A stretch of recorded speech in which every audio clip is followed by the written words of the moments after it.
आजकल आम की फ़सल ख़त्म हो गई है और उसके बाद अब उन्हें फिर से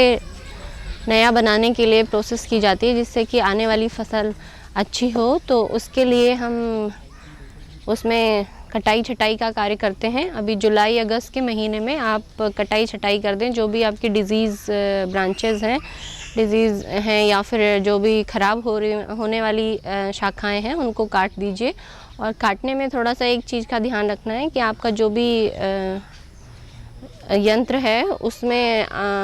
जो है बिल्कुल शार्प कट का होना चाहिए, तेज़ धार का होना चाहिए, जिससे कि जो सेल हैं वो रप्चर ना हो और उनकी ग्रोथ जो है वो प्रॉपर तरीके से चले। और कटाई छटाई के बाद आपको एक काम और करना होता है, बोरडॉक्स पेस्ट का इस्तेमाल, जिससे कि क्योंकि अब बारिश होती है तो उसमें अगर आप बोरडॉक्स पेस्ट नहीं लगाएंगे तो उसमें बीमारी का प्रकोप होने की आशंका बनी रहती है। तो बोरडॉक्स पेस्ट के लिए आप अपने आप घर में भी तैयार कर सकते हैं। उसके लिए आपको 1 किलो नीला थोथा लेना है और उसके बाद उसके साथ ही 1 किलो आपको बिना बुझा हुआ चूना। इन दोनों को आप अलग अलग स्टील के बर्तन का प्रयोग ना करें, इसमें लोहे का कोई भी प्लास्टिक का या फिर मिट्टी का बर्तन लेके 5-5 लीटर के पानी में आप इनका अलग अलग पेस्ट रात में भिगो दीजिए और सुबह को ये तैयार हो जाएगा। फिर उसके बाद आप इसको सुबह के टाइम पे दोनों को मिला दीजिए, तो ये एक पेस्ट तैयार हो जाएगा जो कि कटाई छटाई के ऊपर आप लगा सकते हैं और आप पेड़ों पे भी इसका पेस्ट लगा सकते हैं। तो इस तरीके से आप कटाई छटाई के बाद अपने पेड़ों की रक्षा कर सकते हैं। और जहाँ तक बात आती है खाद और उर्वरक की, तो कटाई छटाई के तुरंत बाद हमें पौधे को बूस्टअप करने के लिए खाद और उर्वरकों की आवश्यकता पड़ती है। तो इसमें आप जो अगर आपका 10 साल से ज़्यादा का बाग है तो लगभग एक पेड़ में आप 50 किलोग्राम FYM गोबर की सड़ी हुई खाद और 2 kilogram single super phosphate, 1 kilogram muriate of potash आप मिलाकर जो 12 बजे की छाया है उसमें एक बाउंड्री बना लें और ये लगभग 1 फीट चौड़ी होनी चाहिए और 1 फीट गहरी होनी चाहिए। इसमें आप ये मिक्सचर को प्रयोग करें, जिससे कि आने वाले समय में आपकी जो फलत हो वो अच्छी हो और नए कल्ले अच्छे निकलें। जैसे ही कल्ले आपके निकलने शुरू हो जाते हैं तो आपको यूरिया का भी 2% का स्प्रे करना है, जिससे कि उनकी ग्रोथ अच्छी हो और आपको जो इस टाइम पे जब कल्ले बनते हैं उनमें ही आने वाली टाइम में फल लगते हैं। तो और एक चीज़ और है, आम के बागों में ये चीज़ ध्यान देने वाली है कि लगातार फसल प्राप्त करने के लिए आजकल एक नया केमिकल आया हुआ है जिसका काफ़ी सारे लोग प्रयोग भी कर रहे हैं, तो आप लोग भी इसे इस्तेमाल कर सकते हैं। इसको हम कोलतार कहते हैं, यानी पैक्लोब्यूटाजोल, जिससे कि एक ग्रोथ रेगुलेटर की तरह काम करता है, जो कि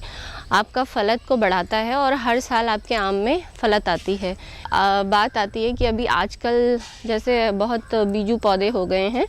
तो उनको भी आप इकट्ठा कर लीजिए। जितने भी सीडलिंग्स निकले हुए हैं आम के, उनको इकट्ठा करके लगभग 5 सेंटीमीटर की दूरी पे आप किसी भी स्थान पर लाइन से लगा दीजिए, जिससे कि आने वाले टाइम में अभी जो फरवरी तक इसमें आप ग्राफ्टिंग कर सकते हैं। तो आप इसका भी इस्तेमाल कर सकते हैं। जो भी इकट्ठी की हुई गुठलियां हैं उनको इकट्ठा करके और इन्हें लगाकर नए पौधे बना सकते हैं। और जहाँ तक बात है कि जिनके मतलब पौधे बड़े हो गए हैं, ग्राफ्टिंग के लायक हैं, तो उनमें आप अभी अगस्त तक अच्छे से ग्राफ्टिंग कर सकते हैं आम के बागों में। और इसमें ग्राफ्टिंग में एक चीज़ का ध्यान देना होता है कि जो भी आपके ग्राफ्टेड प्लांट्स हैं उनको भी आप नोटिस करते रहें, जिससे कि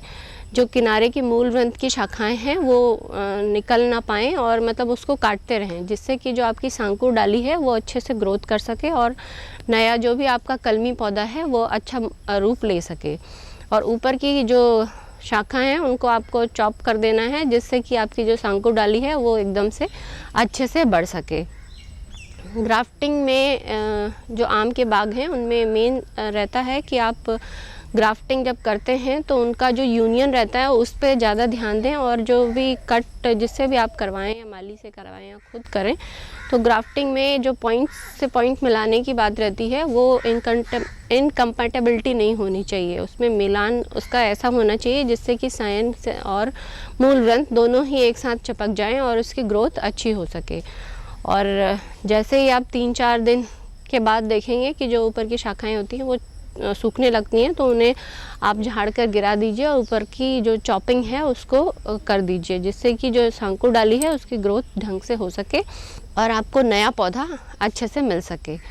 और कुछ जिन बागवानों ने अभी नए बाग नहीं लगाए हैं उनके लिए अभी तक सितंबर तक समय है कि वो अपने बाग लगा सकते हैं। इसमें आप आम का, अमरूद का, नींबू का,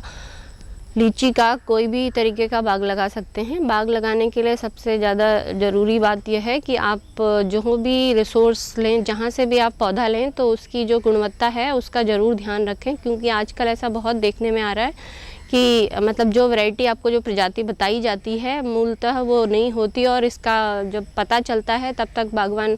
मतलब 10 या 12 साल के बाद जब प्रॉपर फ्लावरिंग होती है, या 4 या 5 साल के बाद छोटे छोटे फल आने लगते हैं, तब उनको जानकारी होती है, तब तक काफ़ी देर हो चुकी होती है। तो जब भी आप कहीं से भी पौधे लें तो उसका जो है मतलब गुणवत्ता की जांच ज़रूर कर लें कि ये प्रॉपर वो वैरायटी है या नहीं है, और उसकी पूरी ऑथेंटिसिटी होनी चाहिए।